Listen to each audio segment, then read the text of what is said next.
So the subject matter tonight is abundance.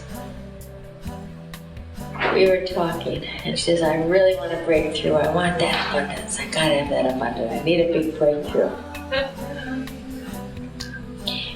I think a lot of people would like to maybe live more comfortably, not just an earth plane abundance, but abundance of breath, abundance of love, abundance of peace within, like an overflowing amount of abundance that would bring you a health, a happiness, a security, a deep faith, a trust, and everything would feel different than it did when you were always worried about this, that, this, that, this, that.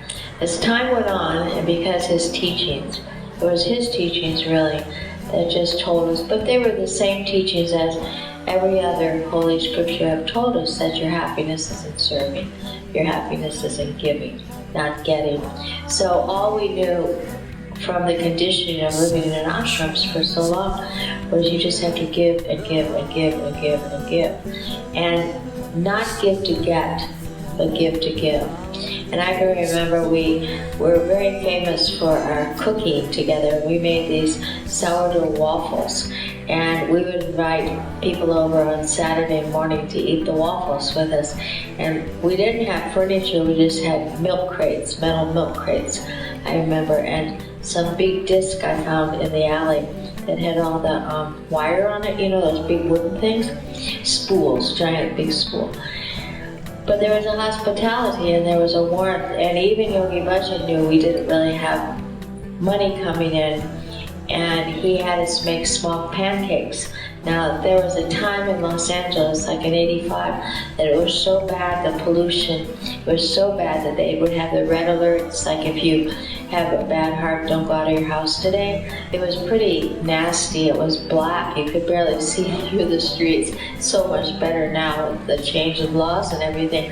But he wanted to get it out of our lungs, so he gave us, it's a very spicy, very tasty pancake. And it had garbanzo bean flour, remember, honey, and oregano and all these spices. So we get a call from his office saying make 100 small pancakes.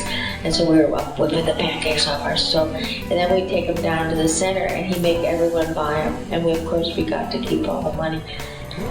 But he was always helping us with projects and things. And that's a man who's the ultimate giver.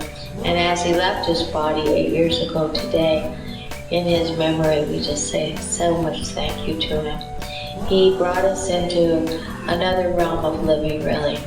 And if you keep focusing on how much you're going to make and what you need, you'll never find success. You have to say, what can I give? Because God will always provide for you. And he'll provide so much more. And so looking at the time, it would seem like a disaster. Like, why me? And I see this happen on and on with students, with teachers, with everyone. This happened, like it's the end. But if you can step back for a moment and you just see the divine dots being connected, and sometimes you can't see it then. It may be 2 years down the road as you look back and, wow, thank you. My happiness comes through serving. How, Creator, do you want me to serve? You gave me gifts. Yes, I went to university, I worked hard, I did this, that. But really, you gave me the gift of the intelligence to do what I do. Now, what do you want me to do with it? And it's a question every morning in sadhana. And then you'll be showing your way.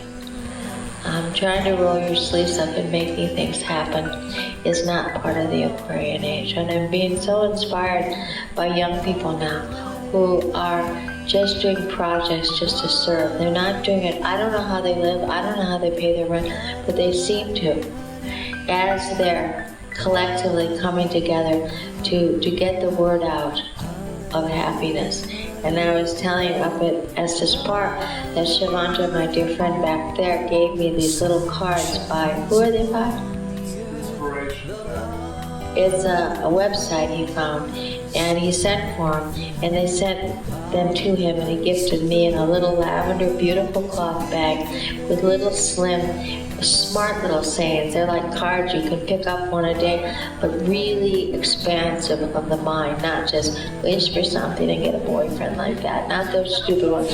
I mean, these are really big. One line can just like set you free for that moment. And they were free. And I'm finding more and more people are finding activities that are serving, that it doesn't have a big price after it, or it has something that makes it a full circle. So I say, if you are challenged by abundance, not enough, so you think, then my next question is, what are you doing to help people? What are you doing to help people? And then you may say, well, I don't have time to help people. Can't you see I'm in such a dilemma? Yeah, that's your dilemma. That's your dilemma right then and there. When Yogi Bhajan came, he had $5 in his pocket, and those $5 were still on his altar when he died. He never forgot where he came from, and he gave and gave and gave and gave. And yet, at the same time, his material wealth was strong. He left with nothing. He left with his underwear. That's what he said.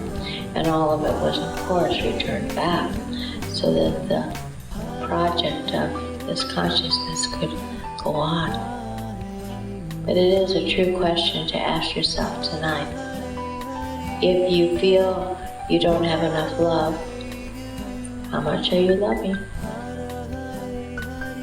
If you feel like you don't have enough money in the bank, how much are you giving? If you feel like you don't have enough time, how much time are you giving? It all goes back that full circle.